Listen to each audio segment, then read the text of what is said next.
All right, we're back. Can you believe hello. it? Oh, Hello. well, hello. Surprise. Chris, what's up? Oh, I have no good answer right now. My first instinct was to say the ceiling, but that's pretty lame. So it's been a while, hasn't it? yeah, We haven't recorded in a while, and we're actually here today recording a bonus episode just for the heck of it. Because why not? Because why not? Because we, in the lull between seasons, we've got some things that we feel like we want to say, we want to get out there. Yeah. And, there are some people out there that are, I don't know, maybe missing us a little bit. That'd be nice. Aw. There's maybe a couple. Maybe a couple. Not a big deal. Okay. Not a big deal. Not a big deal at all. But no, I mean, for me personally, I was just like, man, there's so much crazy stuff going on out there that I just really want to document a take on it. Yeah, that's fair. And try to bring some sort of rational thinking, again, critical thought. We like that. I mean, well I to the personally, conversation. sorry to interrupt. I personally really like the idea of coming at the end of a season and talking about what's changed throughout it, which is kind of what we're doing here. And I feel like both of us have had a learning curve with this. Yeah, that's actually what we want to do on today's bonus episode is just take a little bit of time. And we decided that I'm going to share 3 things that I either learned or grew from or just kind of want to reiterate at the end of our first season and just share those things with you all. And then Kris is going to do the exact same thing. 3 things that they have been on your mind, right? Yeah. And Kris, Yeah. I'm going to pick you to start. Let's go. Yeah. So Alrighty. what's the first thing that you have either learned or something that just struck you from the first season? All right. So my number one thing struck me like lightning. Like lightning. Crack. My number one is the conservative perspective in terms of Christianity in this case, or religion in any kind of aspect, always seems to get the benefit of the doubt and becomes the foundation for how we progress forward. And this isn't something that I necessarily learned newly during this season. Like newly. Like it's not a new concept in my mind. I don't know. That's a good question. Newly. It's not a new concept in my mind. I've known this since I was very young, but it kind of felt like maybe it was just isolated to people I knew and stuff. But the more this season has progressed, it's becoming apparent that this is a very common thing. Yeah. Not just exclusive to this community who I'm in contact with and stuff like that. So, I guess I should explain what I mean. You certainly can. Yeah, I can. Good. The time is yours. Ha ha ha, the mic is mine. Oh. Okay. Wow. So, it's obvious that there is always a push to be more progressive and more understanding, at least from some side, in terms of Christianity. And typically, when we're talking about what we've been talking about during season 1 with a lot of LGBTQ plus issues. Oh, yeah. They don't like that. And the community, the conservative side does not like that conversation. And the progressive side tends to try to get more understanding and love and all of that into the conversation. Well, and implement a lot of their ideas. Implement it, yes. Why don't we try this thing where this person who has been largely disenfranchised, not just in society, but particularly in our church, because that's the conversation that we're having. Why don't we try to approach them differently or interact with them differently? Right. And it's like, whoa. It's like, oh no. It's difficult. You see, it's difficult for me. But something that has become more and more clear, especially as time has gone on, is that whenever this kind of conversation about progressing forward and learning how to be better people to different kinds of people happens, the conservative side tends to be the one that is seen as priority. And what I mean by that or like the default. Or the default, yes. When that's in the better doubt, word. we default to the conservative, yes. not the progressive. And a lot of how that turns out looking is you have a conversation with someone. You're like, okay, so we need to be more loving in terms of the LGBTQ plus community. We need to be inclusive, all of that kind of stuff, just for example.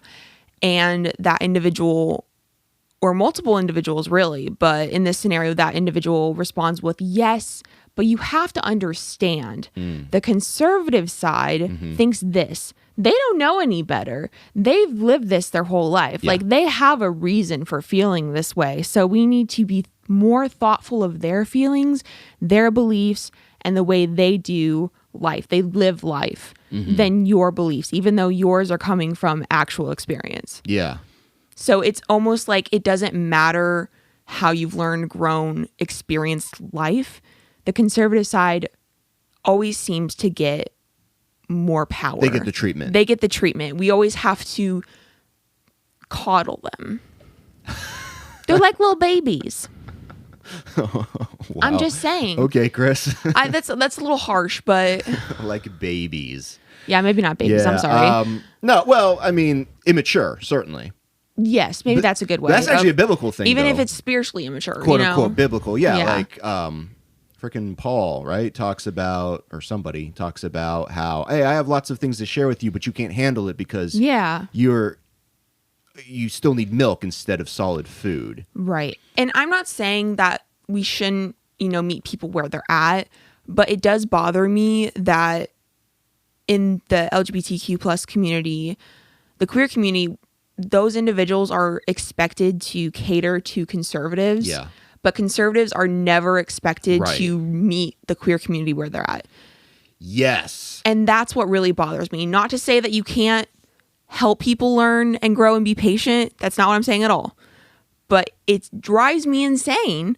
Yes. There's an entitlement there, right? There's entitlement. And you're expected to just follow. go with it. Yeah, you're just expected to go with it. Just go with it. Yeah.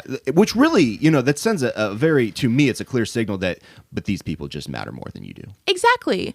And it's like, it doesn't matter what you tell them you've heard or experienced or felt. It doesn't matter because their experience is always more relevant than yours. Yeah. I've had an experience with this in a lot of different ways, but one that just, as you were even speaking, came to my mind is music and how drums. Let's just talk about drums real quick. Yes. I feel that. Do we use drums in our worship music? And it is definitely a point of contention within the conservative Christians churches conversations. I mean, like, I've been part of programs where I was asked as someone either leading or someone that was someone organizing the music to specifically not use drums because certain groups of people, and I would say that they would be in the minority, a handful of people were going to be there and they don't like that. So everybody else that wants to hear the drums, that likes the drums, they don't get to hear that. They don't get to have that because you have 5 people over here that are just like, but it's sinful. Like, instead of being, hey, if you don't like drums, don't come. It's, no, we can't have drums at all. What about this? Just get over it. Yeah, for real. Because that's how they feel about you. Yeah. Why can't you just get over not having drums? Right. Well, why can't you just get over having drums? Because in this case, 50 people want it and 5 people don't. Yes. Well, to me as a human being, if I had to make a judgment on that, I would say, well, this is pretty clear. 50 people want this, 5 people don't. The majority rules. Right. The conservative view, it's always seen as a point of morality. Yes. Which is the most annoying part of it, because then that just bolsters their you can't do anything to them, help show them why it may be a little different than they viewed previously. Right. And, growing up, there was a few things here and there that would pop up that didn't seem to bother me as much, like maybe music. Like, it did bother me, but I was like, okay, fine, whatever. We can do that some other time. Or the day of church, Sabbath for Seventh-day Adventist, the whole entire day is supposed to be focused on Jesus and family, whatever. And as a young individual, there was a lot of different people who had different views of how strict you had to be on Saturday. Oh, yeah. And so it was always oh, but you have to respect them and their Sabbath, and it doesn't matter what you want to do. If you're with that individual, you have to follow their rules kind of thing. And that was kind of like, okay, whatever, I'm being respectful. That's like they call it the stumbling block. Yes. Where but here's why you can't have drums, because it will be a stumbling block for these 5 people and it will cause them to sin. Somehow, I don't know even what that means. They'll think dirty thoughts. Ooh. Again, that seems like that's a personal weird. I don't problem. know, yeah. And I think that's the real issue with this conversation in general, is because, with a lot of conservative ways of thinking, there's no ability to have nuanced conversation. There's no ability to grow. Right. I think that's where I'm coming from. And you mentioned the coddling before. It's like, we're going to actually, by not pushing you forward, or at least, how do I want to say this? At least giving opportunities to think about moving forward and to have nuanced conversations, the lack of those things allows people to become stagnated in their thinking, which is a real detriment to human development. Yes. And we see, like, historically speaking, we see the worst ideas and the worst people as being the ones that refuse to entertain progress. Right. That's just the way it is. I mean, real quick, we're even seeing it.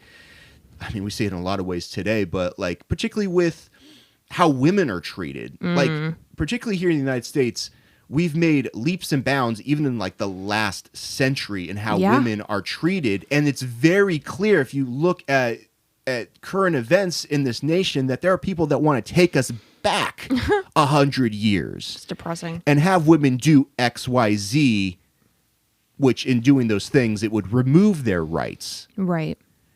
Well, that's a conservative perspective. And unfortunately, within America, a lot of that actually does come from the Bible, right? Oh, you read the Bible and you see the Bible says these things. Well, that's crazy. We shouldn't be treating people like that. Yes. And that brings me to part of why this conversation irritates me so much and why it's my number one is you can try to have a conversation with particularly conservatives or someone who has a more conservative viewpoint than you, and you can give them logical explanations, experiential knowledge, all of this, statistics, stories, science, and they'll say, but the Bible says, and automatically your entire argument is gone. Really, ultimately, the thing that I get from this point is if we as humans, as individuals, are always going to cater to the old viewpoint, the older way of thinking, the more conservative way of thinking, how are we supposed to progress as humans? Which should be our entire point, especially as Christians. You know, we're supposed to learn how to love better, how to be more like Jesus. Growth is so important. But if we're unwilling to change any kind of line of thinking or are always willing to cater towards an old way of thinking, that growth is going to be stopped. Well, the funny thing about that is that literally everybody, and we'll just take America as an example because that's kind of our worldview. Yeah. Every single person living in America right now has benefited off of progressive ideas. Yeah. That's just the way it is. Exactly, yeah. And it sucks that you will then have people that, and I would say in some cases have benefited more from it just because of the way things have happened, would end up trying to restrict that. Yes, and a lot of it seems to have to do with power and authority, which is kind of telling because instead of trying to make things better for everyone, we want to make things better for people who can have that power and authority. Well, Kris, I think you got us kicked off real well. That was a solid one. Thank you. And it's one that I have really had my eyes open to as well in this past season, even though I've had a lot of experience with it. Right. You kind of hope that it's just isolated to you, but it's not. It ain't. Oh, no, definitely not. I'm telling you, like, when I was a chaplain, I traveled a lot to different varieties of programming and events and stuff like that. And I got to just see a lot outside of my own community. I was like, oh, it's just the same here. Right. It's exactly the same, but it's different in a sense. Yeah. To the degree that it's like, it's obviously different people that you're interacting with. And even if the scenario is different, yes, the concept is still there. Same. Yeah. Why? Well, again, I think that you nailed it on the head. It's like, well, it's a lot about the power and then just tradition, right? We always like tradition. Well, we've always done it this way, and it's it's worked for us, and it's worked for the powerful, and that's why they are always tempted to maintain the status quo. All right, so good one. My first one is, and this is another thing that I'm going to come after conservatives on, although I would say that everybody does this to some degree. Okay. I do find this happening more in the conservative camp, but people in general ignoring basic facts and scientific evidence if those facts and that evidence conflicts with their feelings or their worldview. Oh, yeah. So we have a lot of examples out there. One that I want to put forward to demonstrate this is climate change. There's a cardinal trying to get into the basement from the window. He wants to say some words about the podcast. Well, we're talking about climate change. There's a literal... Said, come help me. There's a literal bird out there telling us to preach That's about so climate funny. change. Well, okay, you all out listening probably have an idea of what we're talking about. We talk about the climate change. If not, just Google it and you'll figure out why people are so contentious when it comes to climate change. But one of the things that I saw not too long ago, I'll play it here real quick. This is, I was watching The Young Turks, and they did a story about how Biden released an ad. That'd be Joe Biden. Joe Biden. Not Hunter Biden and his laptop. But this is from the Biden HQ, so I guess we can share this on the podcast. But this is basically a compilation of Donald Trump talking about climate change. I'll just play this right quick. Climate change is one of the greatest con jobs ever. It'll start getting cooler. I wish science agreed with you. Well, I don't think science knows, actually. Real quick. This man actually just said, I don't think science knows. And like half America was like, we're fine with that. I don't understand. You see all the science that's happening. Come on. But even to say, I don't think science knows, shows that you fundamentally do not understand how science works, how the scientific method works. Yes. And yeah, this guy should be president again. Is there climate change? Yeah. Will it go back like this? I mean, will it change back? Probably. That's what I think. I love the probably. That's what I think. Well, why do you think that, sir? In my opinion, you have a thing called weather, and you go up and you go down. I love that. I You go hate it up here. and you go down. I hate it here. In my opinion, we have weather. I don't understand why people don't call people that speak like this out on a regular basis. That's a did you just great hear what this question. man said? That is like something a child would say. Like, Yes. actually. Yes. And it will go up and it will go down. Good for you. Good job. That's not what we're talking about with climate change. So that's one of the other things I hate is that they'll completely ignore. But that's what Ted Wilson has done, and all the and all the things, all the conservatives that we've been like poking and prying at. It's just like they actually will ignore the fundamentals of what we're talking about. Right. And that's what's so crazy is this kind of seems on the surface like a outlier experience, but this kind of concept happens all the time in the church community. All the time. Well, yeah, and like the funniest thing to me about it is that then conservatives will flip that on its head, and then they'll go to the Bible. Oh, yeah, And of course. one of the favorite verses that, and I actually think this is true, but they also think this is true about us. Oh, interesting. Okay. 2 Timothy 4. What was that? It's me losing my place. Okay. Verses 3 and 4. Paul supposedly says, "For the time will come when people will not put up with sound doctrine." You've heard that before, right, Chris? All the time. All the time. Like, look, Chris, sound doctrine can't be gay. Sound doctrine. The Bible says this. Oh, gosh. Yeah, that's how it's used. Instead, to suit their own desires, they will gather. This is more of what I'm talking about. Instead, to suit their own desires, they will gather around them a great number of teachers to say what their itching ears want to hear. They will turn their ears away from the truth and turn aside to myths. So, in other words, the truth will be presented to them, and they will say, I don't like it, and so I only want to listen to certain people that will tell me what I want to hear. Yes. And I think that's all of us to some degree. Yeah, I agree. It's hard to listen to things that you don't agree with, and I get that. Well, you and I actually, I think, objectively speaking, do a good job in at least listening to what other Right. people that, because like we know already we don't agree with Ted Wilson. And I feel like that's But we where did a the whole series on difference is a lot of the times the more progressive side will do everything they can to research the conservative side to understand and be able to refute the argument. Right. But the conservative side doesn't do that to the other side most of the time. Or when they do, they say, well, the Bible says so. Exactly. Like, can you have some other kind of knowledge, And the Bible's experience? Clear. No, it's just the Bible. Yeah. Or if you're like Donald Trump, you're going to say things like, well, I feel this way, or I think, or I walked outside today and it was cold. So climate change can't be global weird. warming can't be a thing.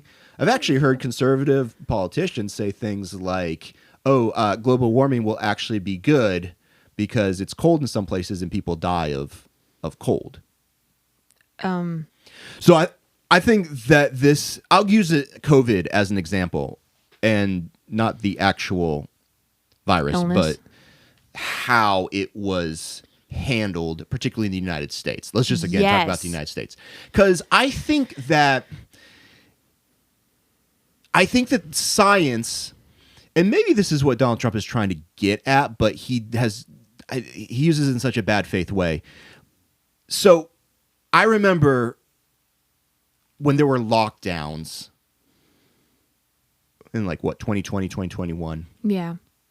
That it was absolutely true that not all places received the quote unquote pandemic equally. Does that make sense? Yes. In other words, so New York City experienced COVID-19 in a completely different way than Farmersville, Ohio. Right. Which is an actual place that I drove through not too long ago. Yeah, I was actually in Lincoln, small. Nebraska when lockdowns first started happening, and it was a lot more lenient there because there weren't as many people, and you could, it never got to a red state. It was always, I think it was orange was the next level down, so it wasn't as serious in Nebraska.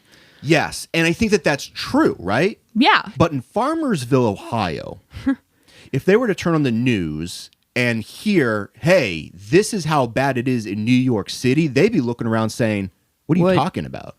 Right, because that's not the reality. That's not their reality at all. And so to them, a lockdown would seem to be completely ridiculous, and I would even say would be completely ridiculous, and until it wasn't, right? Until it wasn't. Because that's the other half of it, is because, we have different people out there experiencing different realities, so to hear just one thing is true, it doesn't make any sense to them. So this is where the scientific method comes in. Yes. And the scientific method, to me, is the solution to a lot of our problems when it comes to what do we believe, and allowing the scientific method to really break us out of bad ways of thinking. The issue is a lot of Christians, they will use the scientific method when it's convenient for them and completely kick it to the curb when it seems to not work in their favor. Or I would even say this, Kris, they won't complete the scientific method. They'll start it, they'll arrive at some conclusion, but then not continue on. So I'm going to read, this is from tamu.edu. It says 7 steps in the scientific method are question, research, hypothesis or hypothesize, experiment, data analysis or analyze your data, conclusion, and then communication. Yes. So to me as a human being, this is good. This helps me out all the time. This is, to me, the best way of understanding what is before me, not going to an ancient book, reading it and saying, oh, this just works because I think it's inspired. Well, this kind of reminds me of the live and learn quote, this is kind of how you handle reality, or how humans in general, even if you don't realize you're using it, this is how we progress. We question things. We come up with our reasons for why we think that, and we hypothesize about what that might mean. We kind of experiment, whether that's in your brain or theologically, or trying to find yourself as an individual. And then we take that experiment and we analyze how we feel about it, if we need to change something about it, come to that conclusion, and then communicate to others around us how we feel about it. So we actually use this every day as humans. Yeah. Let's go back to the COVID thing and then walk it through these 7 steps here. So again, if you're in Farmersville, so let's just assume that in New York City, it is at its peak and it's really bad, and you've got a lot of people dying, and that's what it is. At the same time, in Farmersville, Ohio, shout out to Farmersville, by the way. If you were or let me put it this way. If you were in New York City and you were to run the scientific method for coronavirus, COVID-19, you would have, you would question research, hypothesize, experiment, data analysis, conclusion, communication. Like, even before you get to communication, your conclusion is going to be, this is bad and we need to take severe steps in addressing this. But if you're in Farmersville, the question would be like, oh, is coronavirus even that bad? It's a great question to ask, right? And you should ask that question. But if you're in Farmersville and literally nobody around you has it or is getting sick or is dying, well, it's going to look a little different to you. So let's even say that in Farmersville, you're cut off from the rest of the world. So you do research. And you research the effects of coronavirus on Farmersville, Ohio. What do you think you're going to find? It's not going to be as severe as New York, that's for sure. Or at all. Yeah. If it's not there, it's not there. Yeah. You know what I mean? Yeah. So then you're going to hypothesize. You're going to do experiments. You're going to collect that data. You're going to analyze, and you're going to come to a conclusion. If it's not there, what's your conclusion going to be? Coronavirus ain't a thing, maybe. Maybe. But you're missing something. The last step, the communication. Because then you communicate with New York City. And New York City says, oh, no, it's real. We've got data that conflicts with yours. Right. So who's right? Here's the thing. This is why the communication, that last step, is so important. This is why I think a lot of conservatives leave out the communication. It's because inevitably, if coronavirus is spreading, it's going to eventually affect Farmersville in some way, shape, or form. Right. Whether that is directly, maybe it never does, but in that case, it doesn't mean that coronavirus isn't real. It doesn't mean it's not deadly. It just means that for whatever reason, Farmersville was not affected by it. Mm-hmm. And so, that's a problem then. If your whole worldview, if all of your beliefs, and you turn on the news, you're like, well, that's not true, but this news station is telling me that it's, what is my experience? Right. Okay, but that's not the majority of people's experiences. And the fact that you've been preserved or saved from experiencing the deadly outcomes of COVID-19 doesn't mean that it's not deadly. Right. It's like good for you, but also people are dealing with a lot more at the same time. Exactly. And there's just so again, there's this unwillingness to accept sometimes what is not your experience, or that your data hasn't borne out, right? Right. And that your conclusion hasn't borne out. But that's where the communication comes in. So I think about with the LGBTQ plus community, it's just like, oh, Ted Wilson or anybody else who is not part of the community, it's very easy for them to say, oh, no, it's simple to not be gay. I'm not gay every single day. Oh, my God. It's like, okay, but that's... he could have done the scientific method, but then stopped with the communication. Right. Right? Because he could have done it just based on himself. He's like, well, I've questioned my sexuality. I'm not saying that he has, but somebody who is straight can say that. Like, oh, well, no, I've run a few tests on this, and I looked at a guy, and I was just like, nah. And I looked at a girl, I was like, yeah. Oh my goodness, that's the best method right there. But it's a lot of people. That's what it is. No, yeah, for real. Great, fine, that's good. Whatever. That's scientific to some degree. But what it's lacking is the communication. Yes. And that's unfortunately what a lot of conservatives are lacking when it comes to this, is we haven't actually brought the community together. It's purposeful. And shared our findings. So anyways, but again, that just all kind of is going back to this whole idea of, okay, but if we have actually done the work and we have good evidence or maybe even proof of something, but you still don't want to accept it, I don't really know what to do or say. There's really not much you can do in that scenario. And that's what's sad, is if this individual is unwilling to look at reality and question reality, or better yet, question their reality, then what are you supposed to do? They're not going to change. The scientific method is designed to find errors in logic and thinking and facts, and to revise the statements, to revise the opinions and theories based on the errors that have been made. Updating. Like that is something consistently throughout the scientific method. When you read scientific articles, there are multiple groups, there are multiple people that are all pulling their information together. Right. But a lot of times when it comes to opinions and stuff, you're getting one person's opinion. Mm-hmm. Like you're not getting a whole group. You haven't together looked for the errors and corrected them. It just is your opinion and that's it. Yeah. The updating thing is super important in life. Yeah. Growth again, growth. If you are confronted with a reality that is opposite or different than what you have always experienced, but then you understand that is actually the truth of the situation and you don't update, that's just to accept that's going to be bad for everybody. But I do see that occurring a lot within Christianity, this refusal to update, not even necessarily beliefs, but just to update your way of thinking about how you get information and who you get information from. Because a lot of, like, where do Christians get authoritative information? It's from their pastor a lot of the times. And whatever it is that their pastor believes, it's good. And that used to be the way that it was, simply because you lived in a little town and you had one pastor, and that pastor was seen as the spiritual authority. So if whatever they thought, like, pretty much that went. Yeah. But now you could just hop on YouTube. The internet is free. Yeah, and you can find all sorts of pastors that completely disagree with your pastor, but are they right? So now you have to not only update like how you're getting information, but now your own theology. If you find something that just makes more sense, and like, oh shoot, why not do that then? Right.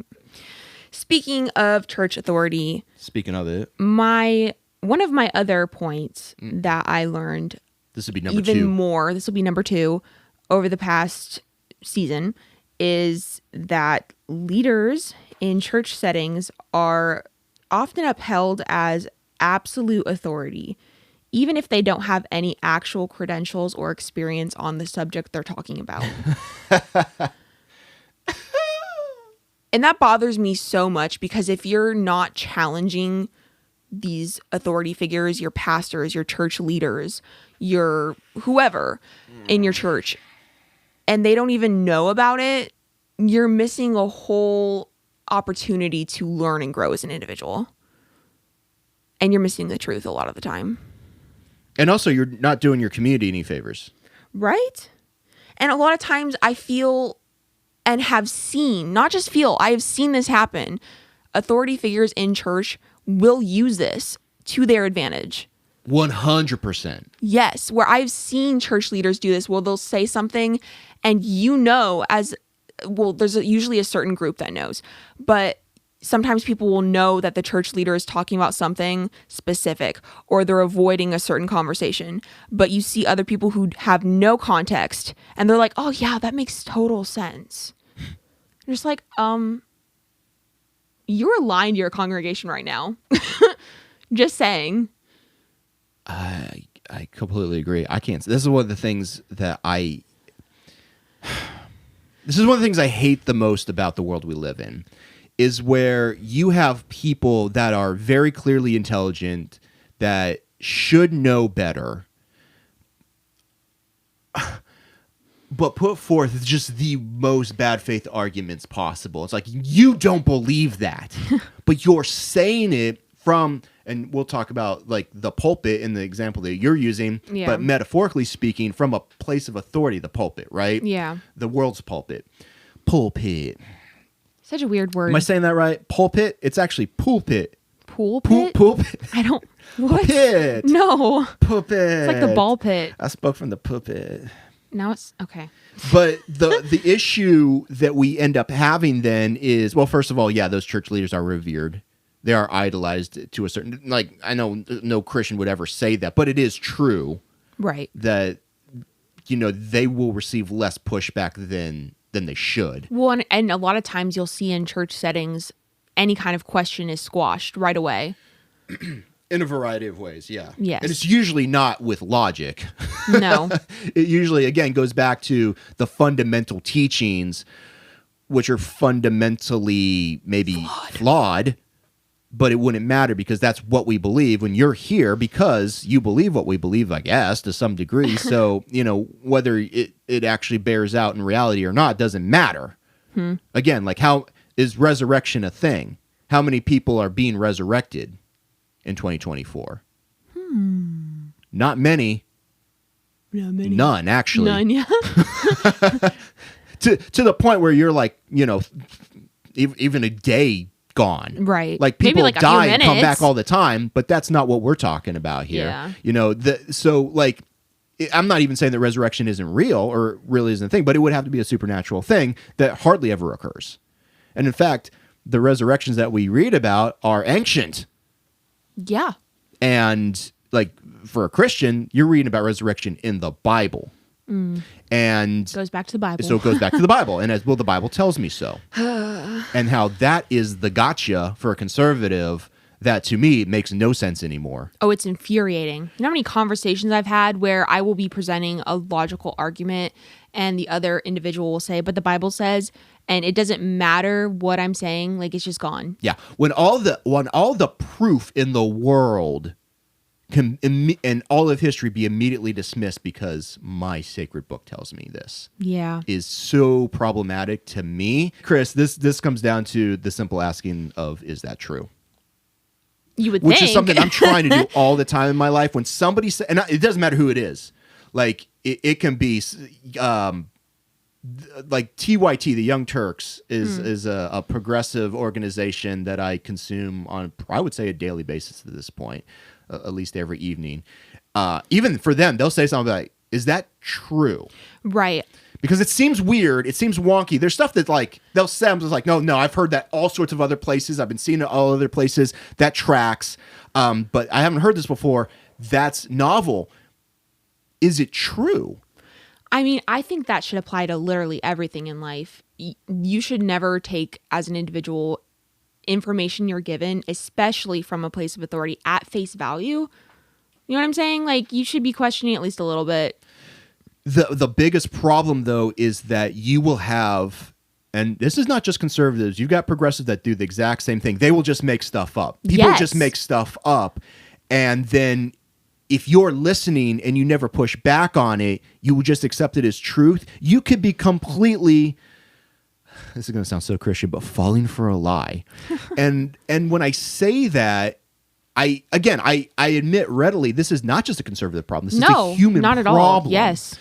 But I find that that conservatives are more likely to have so happen. offenders of this than not. And the example I want to use real quick on this, Kris, and then I do want to hear what you have to say about this. But this happened a while ago, a couple years ago, actually, a year and a half. I'm reading this from Newsweek.com. But you can actually go and you can even listen to the Joe Rogan podcast and right from the source. But this is Newsweek's reporting on this. Right-wing pundit on Joe Rogan show fact-checked on air about trans claims. So this has to do, if you don't know who Matt Walsh is, he is a I would say a far-right pundit from the Daily Wire. And I'm just going to read this real quick. Joe Rogan invited conservative pundit Matt Walsh onto his podcast to chat about gender issues, but the latter got schooled live on air after making the claim that millions of children are on hormone blockers. So Walsh is a Daily Wire host who recently released a documentary, What is a Woman? I have not seen that. I maybe should. I'm curious to see what that sure would it's say. going to be terrible, but it would probably be awful, but okay. Which attempts to poke holes in arguments surrounding transgender and gender issues. Yeah, so obviously I'm not going to agree. But again, for me, should I not listen to the other side? It depends. Yeah. Like I don't know if that everybody's should be platformed. Right. But the arguments. I want to hear the arguments. Yes. But also, I've pretty much made up my mind because I've already heard Well, I don't think there's anything new that Matt Walsh is going to say in What is a Woman that I haven't already heard because I have consumed so much of that stuff. Anyways, in his appearance on the Joe Rogan Experience on Monday, some of Walsh's comments got debunked by one of the podcaster's producers. And by the way, if you're getting fact-checked on the Joe Rogan podcast, that's scraping the barrel right there because Joe Rogan says a lot of crazy stuff that is not checked at all. Good question, though, by Rogan. To his credit, how many people have done this? Rogan asked at one point in the podcast, referencing the blockers. Walsh answered, depends on what. I don't think we have an exact number, but if we're talking about the drugs, it's, millions. Okay? So that's the claim. Alrighty then. Rogan appeared surprised by the total. Again, to his credit, he said, millions of kids have been on hormone blockers? Really? He said. And this is Matt Walsh's response. I'm sure someone's gonna fact check me on that, but my guess is... Okay, so he's already made my guess. So my guess. So look, he just made a claim, and if Rogan never said push back on that... It might have just this is how things get started. Millions of kids are on hormone blockers. Boom, there it is. But again, going back to Walsh, he says we're in the millions now at this point.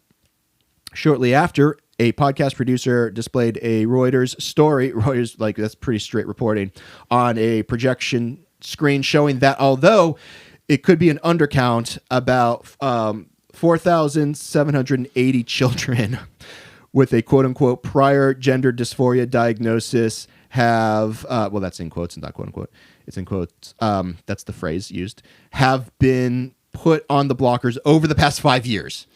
Which is a significantly lower number than 1 million. So here's Walsh's response. I would guess, hundreds of thousands at this, but I could be wrong. Okay, so he doesn't state that at the beginning when he makes his claim. He makes his claim kind of backtracking a little bit. With it's a facade of authority. Oh, it's millions. Yeah. But now that he's been fact-checked and it's been proven to be incorrect, well, maybe. It would be my guess, but I could be wrong. Rogan replied, 1 million sounds great. And then here's what Matt Walsh came back and said, Media Matters, which is a watchdog organization that will do fact checks on some of this that these people put out. Media Matters will have fun with that clip, Walsh said, referencing the left-leaning media watchdog group. Yeah, yes, they will have fun with it because of what you just did. In completely bad faith, made a claim that and thank God for Joe Rogan, at least in this case. At least in this case. Again, to his credit, he's like, that doesn't sound right. And yeah, for good reason, because it's not true, but this man just made it up. How many pastors are out there just making stuff like this up, and their congregation's not going to fact check them? Right. They don't have the wherewithal or the interest even in fact checking. I will say that when I was still part of church, the thing that I really enjoyed was being able to question certain aspects and have discussions with church members. And a big portion of why I left was because that was taken away, which is kind of saying something. It's so scary to have people question and have discussions because it challenges people's faith and trust in leadership. So as soon as we can, we're going to take that away from you because you should trust everything I say. But the church is built on that model. Yes. Which is fundamentally an issue to me. And the fact that the church refuses to acknowledge that, at least. Right. If they were open and honest about it, I feel like it would be a little different. Yeah. A little, at least. Nothing good in life works that way. Right? It just doesn't. No. One more example on this, and this is actually going to tease a little bit in what we're wanting to do and planning to do on season 2 of the Talus Slopes podcast. I watched not too long ago, and it came out in 23, but a video from a third-party Adventist. This is Seventh-day Adventist, another, again, our conservative Christian background, Kris. Yay. Third-party ministry called Christians Engaged, and they hosted a figure from the Seventh-day Adventist Church who's notable, I would say. His name is Dr. Conrad Vine. Okay, so Kris, who's Conrad Vine? So Conrad Vine is an ordained minister of the gospel in the Seventh-day Adventist Church. So kind of fancy title. Fancy schmancy. But he's also the president of Adventist Frontier Missions, which is a giant organization commonly known as AFM that does mission work across the globe for the Seventh-day Adventist Church. Okay, so this guy is like a heavy hitter in the Seventh-day Adventist Church. So no Yes. slouch as far as his notoriety is concerned. But he was hosted on this particular episode called Transgender. This is Dr. Conrad Vine on Combating Transgender Ideology, Part 4. And then they use it's a slur, transgenderism. And gender theory. We'll talk about that in season 2 as being planned right now. But they have him on as an expert in regards to the trans community. He had claimed at one point that Johns Hopkins stopped transition care. He says over 30 years ago because they didn't believe that it worked. And so that's like foundational to one of his arguments is that gender affirming care is bad. And it's destroying youths. Which is a lie. Which is a lie. At least that's what the data would say that's a lie. Yes. Okay, so you can believe whatever it is you want, Dr. Vine, based on your own personal bias, based on your own theological beliefs. That's fine. Here's the problem. What you just said is a lie. Yes, I'm not even talking about the gender affirming care stuff. I'm talking about Johns Hopkins discontinuing the gender affirming care. It is true that they did. But what he doesn't recognize and doesn't say, maybe he doesn't know, but if he doesn't know, he shouldn't be on the show as an expert. Right. Okay? But what he doesn't actually point out is that, well, they did discontinue it because the results weren't what they expected or even at that point understood. Real quick, this is from Student Affairs portion of Johns Hopkins University webpage. Okay, so it doesn't get any more official than this. Yes. It was indeed in 1979 that they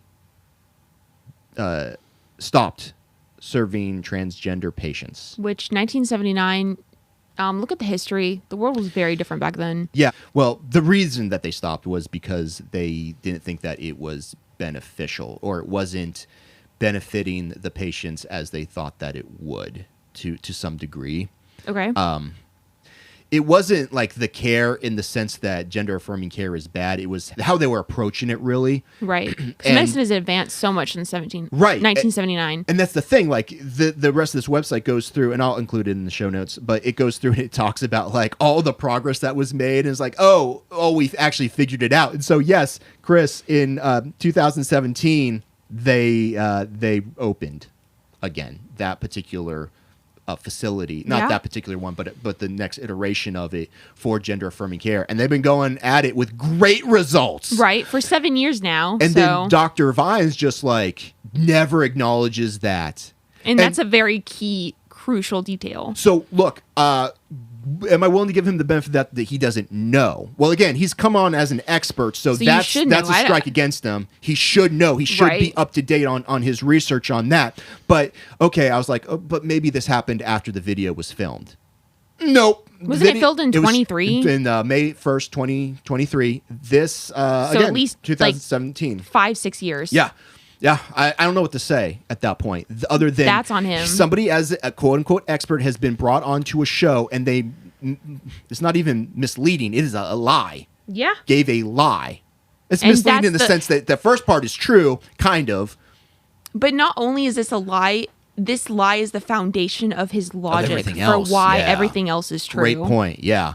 Yeah, this is infuriating to me. People are getting hurt all the time, and people I know and care about, like the expense of human life. Yes, I myself have been hurt from this. Like it's ridiculous. Yes.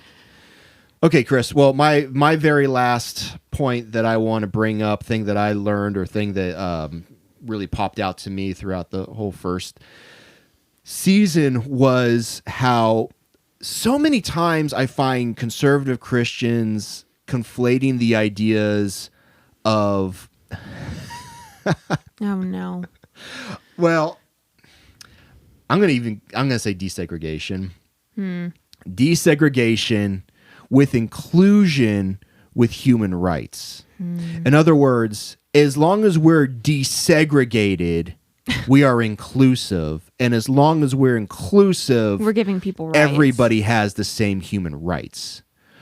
Wrong. That is obviously Wrong as the very day is long. faulty logic. But I hear this a lot, particularly when it does come to the queer community. Yeah. And how do I want to say this exactly other than I've had conversations with individuals that have talked about, well, we let gay people come to our church. Isn't that good enough? Like, it's been that blunt and that insensitive Yes, at times where I've heard people say that to justify, two things. First of all, justify that that they gracious. Yeah. I've heard this so many times. But then real quick, but also then to justify also their own theology. Well, we let them come to our church, so that's a loving thing to do, but we would never let them actually hold a position of authority, such as a Sunday school or Sabbath school teacher, such as an elder, such as a deacon, particularly not a pastor or anything above that in like administration. So once again, aren't they just completely merciful? What gets brought up to me a lot, and I've had this happen in many different ways, but something that is so obvious to me, so glaringly obvious, is that to most Christians, being loving and inclusive and just having specifically queer people in the queer community at church is more than enough. And we as queer individuals should be grateful, because that is huge progress and that's the best that's going to happen in our lifetime. And we should just be grateful that we can be there. And I'm like, okay, but you're literally putting the bar on the ground. Like, just loving people. So that's our whole Maybe task a millimeter as Christians. off the ground. Yeah, exactly. That's what I'm saying. Like, Maybe. There's so much more progress to be made. And it's infuriating to me when even individuals I know, respect, and care about say, this is enough. Like, no, it's not. Because there's so much more harm that's being done. And you saying you can be here. Granted, we don't want you to be anything like you are as an individual. You have to add this fake persona to come to church. Right. You can't be like even putting your arm around your partner. No. Well, we can't have that. Right. Like this straight couple over here can do it all they want till the Lord comes back, but and you do it? Nuh-uh! Right. And even if it isn't something that's directly said when a conservative Christian particularly, or really any Christian, is uncomfortable with a person from the LGBTQ plus community, but even if you dress a certain way that doesn't align with the typical dress attire of the church, whether that be pants or a dress or a suit, whatever, if you don't fit into their norms, you're ostracized. So it doesn't matter if they're quote unquote loving because they're letting you be there. They make it very clear that they don't want you there. Right. It's very sad. And I wish that was acknowledged. So, I mean, I think a lot about, particularly with women's rights. Yes. And how, I mentioned this earlier in the episode, but as a nation, we have progressed quite a bit from whence we have come in regards to giving women rights. And again, as it feels that a lot of those are being stripped away right now in various ways, it is something, right? Yes. And I'm not saying that because like, oh, look at it. Like, no, we need to do better. We need to do more. Yes. Very clearly across the board. But we have been able to progress in that. Has the church, the conservative church, kept in step with the progress of the quote-unquote secular community? No. And when I say secular, I'm just talking about the non-religious, not that they're... The world. Like, yeah, well, the Christians go, well, that's the worldly thing. Like, come on, no, that's not what we're talking about. Like, so obviously, even from the Bible, going back to the Bible and how the Bible talks about women, the way that Jesus is interacting with women is very different than, well, the rest of the society. Yeah. And to me, amongst other things, that's a cue, that's a hint of how we should be treating literally everybody, but women would be a good example in that culture. But today, it's like, is your average conservative Christian church segregated when it comes to men and women? Yes. It is? Yeah, it's pretty evident. Like the amount of pastors that are actually like female No, pastors. I'm talking about you mean like literally like, Yeah, you got to sit on this side versus I'm this talking side. literally, yes. Okay, no, I'm sorry. Yeah, no, not really. Although that has been a thing in the past. Yes. Hasn't it? And there's probably, I imagine, I don't know if this is true, but there's certainly got to be some congregation out there Maybe. I don't know. that believes that to some degree. I kind of hope not, but I wouldn't be surprised. But that's the thing. Like, most Christians would say, well, that's kind of ridiculous. And we know that that's true because most churches, Christian churches, conservative Christian churches, are not segregated Right. in that way. So, okay, great. Yay. Should you get a pat on the back for No, because that's for a not being basic human right. okay. It's basic human decency. Are women included in the conservative Christian church? Okay, so now this is where it gets a little bit more hairy. Yeah. Ugh. But are women included? Could you go to an average conservative Christian church and see women participating beyond just like sitting there silently, as Paul would have you do, allegedly? I don't think that's true. But Not really. Like No? even in the very first church I went to growing up, which was a more conservative church, I saw you were allowed to be a deaconess as a woman, but that's basically as far as you could go. You couldn't, but that's something, the right? deaconess duty was restricted to basically cooking and prepping potluck. So it's literally like trad wife energy disguised as deaconess. They like don't do any things that the deacons do. I'm but serious because the deacons were allowed to like count money and count the congregation and like go up front and pass the plate. You know what I'm saying? And as a child, I loved doing that stuff. So I tried to help my dad. My dad was a deacon and help him as much as I could. But then when I was told I wasn't allowed to do those things, I was like, why? I can do the same thing you do. You can. Right. Right. And maybe even better. Yeah. I'm not saying between you and your dad, but just like in general, someone who is not identifying as a man. Yeah. But this is, obviously where the conversation rears its head over and over again, right? Like, why should we have these just like average men doing jobs where anybody else could do a much better job, but we don't allow them to because of who they are? That's a human rights issue. Right. That's and just ridiculous. That is what I see continually the conservative Christian church struggling with.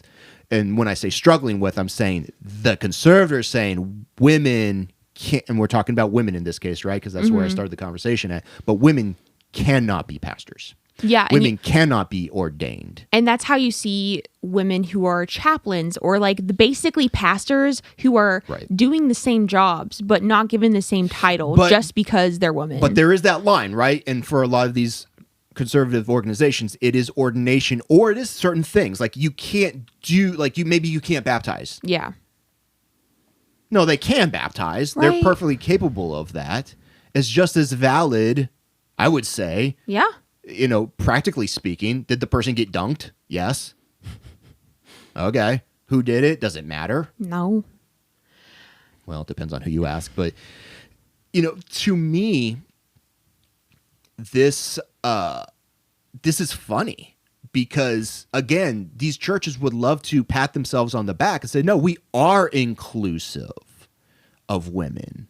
Look, we have women, they're leading song service, or they are playing the piano. Or the organ, or the, they're working with the kids in the youth room. Right. And they have definitely their roles. And so, yes, they are included. Now, at your real quick switching gears, if you were to say that about your average queer member, I'm not even going to say that because they won't offer membership necessarily, but the average, let's just say someone who's gay who shows up to church and they are allowed to sit and be there.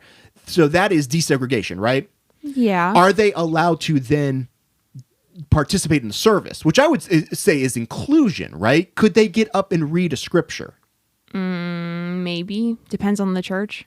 Yeah, because in my experience, from what I've seen and heard of and read and in my research, that may or may not happen. It will happen in some congregations that are a little bit more progressive, but definitely not in the conservative ones. If they know, they're going to put an end to that. You are not going to do these things. There are certain things that you cannot do.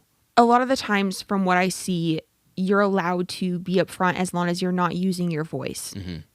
So, yes. You could be doing music, playing an instrument, or you could be directing the service, but you're not speaking. But still, that's in a more liberal congregation. And that's in a more liberal, that's what I'm saying. Yeah. Like, they say, like, oh, we're so progressive, but this is the best you can do. Okay, but is that inclusive? Because to me, that's just desegregated. Yeah. It's not inclusive different. because you're not actually including everybody in the community as it is. Right. And for me, I think it should say something where it's not just the queer community that is experiencing this. It's not just women who are experiencing this. Basically, every single minority group that could come to church experiences this to some degree. Right. And so you would start to be like, hey, this is a church-wide problem. This is a theology problem, not just we want to be progressive and act like we love everyone kind of thing. Yeah. Like, this is definitely an issue. Yeah. So again, talking from the Seventh-day Adventist Church, let's talk about the more liberal congregations and the more liberal churches and individuals within that movement. Will they make someone who is allow a woman to be a pastor in these more liberal congregations? Yeah. Yes. Okay. But. So, now, real quick, we from the Seventh-day Adventist perspective, they have the conference that we would exist in would be the Ohio Conference. They do ordain women. Yeah. So to me, and to the Ohio Conference's credit, to me, they're extending now a right. Yes. If you have put in the same amount of work and study and you've gone through all of the protocols and procedures that it would be required to be ordained, and a woman does that, the Ohio Conference says we give you equal rights. Yes. And that, which I think is awesome. That is awesome. Despite the fact that they're super restrictive on other things. Credit where credit is due. Yeah. And we want to be fair. That's an outlier in the North American division of the Seventh-day Adventist Church, because most of the other conferences do not do that. In fact, even in the Ohio Conference, it's still being debated. That's the thing, is even though it is considered a right here, the right is still limited by the people who are in that congregation, because they will fight for the opposite viewpoint as much as possible. And that is now an issue to me of rights. That you have the right to apply for and compete for that position if you have done the work and if you are qualified. Yes. There are plenty of women that are more than qualified, and plenty of people that are gay and part of the LGBTQ plus community that are more qualified than these subpar men that should never have been given a church. But are given priority, not just a because place. they are a man. Yeah, priority. Okay, so now maybe y'all can understand what I'm saying here. There's a major difference between desegregation and inclusion, but also between inclusion and rights. Yes. And so the facade of it all is, or I don't know if I want to say that, but the illusion, maybe the mirage of it all, is that if you have desegregation, you automatically have rights. Not true. If you have inclusion, you are automatically giving rights to people. And it's like, see, look what we're doing. We're including a gay person has been able to get up and sing a song for the worship service. So therefore, we are accepting and we are giving them everything. It is that maybe we don't even affirm them, but still we give them that opportunity. Yeah. That's wild. We might tell them that they should change and they're terrible people, but we'll let them be here. Yeah. And again, to me, like when you talk about basic human rights, identity is a part of that. Yes. It just is. Ooh, I get really heated about this. It is. And everybody knows it, but again, you mix that up with the theology, or you mix that up with the philosophies of these churches and these church leaders, and what you end up, just as we have seen historically speaking, the people in power that are all a certain way, men, Yes. mostly speaking, and white men. Yeah, mostly for the most part, speaking. yeah. Old white men for the most part. Yeah, they get to make the rules. Yeah. And they get to determine who gets what rights and who doesn't. But as far as I'm concerned, if you are going to follow Jesus, everybody gets equal rights. Yes. I'm just so tired of churches saying that the revolutionary concept is to love people, when what love for the church generally looks like is toleration, not Yeah. actually love. No, they suck at love. Like, that's just true. Yeah. They're really good at loving who they want to love. But, like, again, isn't that, like, that's biblical, right? That, like, you know, even the pagans love who they want to love. Right. What are you doing more than that? And again, love is far more than just saying that you love somebody. We did a whole episode on this in season 1. It is a verb. It does require investment. And, you know, it's very clear that these individuals are not investing in people that they verbally say they love. Nope. Yeah. If you're so mad about gay people wanting to come to church and say that we're so sensitive, oh, cry, but won't accept that you aren't loving, please take a moment to reconsider your words. And we've done all of our work on that in season 1 of the Talus Slopes Podcast. Yeah. So when we have like churches out, and this is again from the Seventh-day Adventist perspective, like out in California that have people that are gay, for an example, leading out a in this case it would be a Sabbath school class.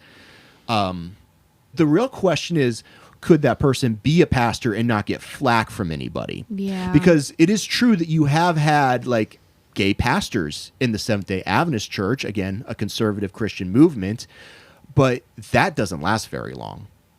Yeah. And I think that's really what I'm getting at is you can be gay in this example and do things, but is there any longevity in being able to do those things? Or is it you can only do that until somebody finds out and then they give you grief for it? Okay, so we said we're going to do 3 things. We've only had time to do 2 things. In fact, we're way over time, but you know what? We're going to long form this sucker. we're gonna, only true fans will listen to this. Yeah. Is this in-depth episode? This is like Here are thoughts. This is our OnlyFans version of the podcast. Wow. Okay. Long form podcasting. That's funny. Find us on OnlyFans, folks. Talus Slopes OnlyFans. That's creepy. Let's not do that. You know, it's funny. No, because OnlyFans came out and they said, no, we don't. I think we talked about this in a prior. We did, yeah. Yeah, where they're like, we're not just for porn. Yeah. Perverts. I mean, like, that's not what I'm saying either. Like, no hate to OnlyFans. I'm just saying, like, if you got to do what you got to do. And that's a conversation for another time. But we should have that conversation. Yes? Yes, we should. Oh, okay. Not now, but later. I was like, are you starting the conversation? I don't know. No, no, not now. What I meant is, like, there is such a thing as too long form.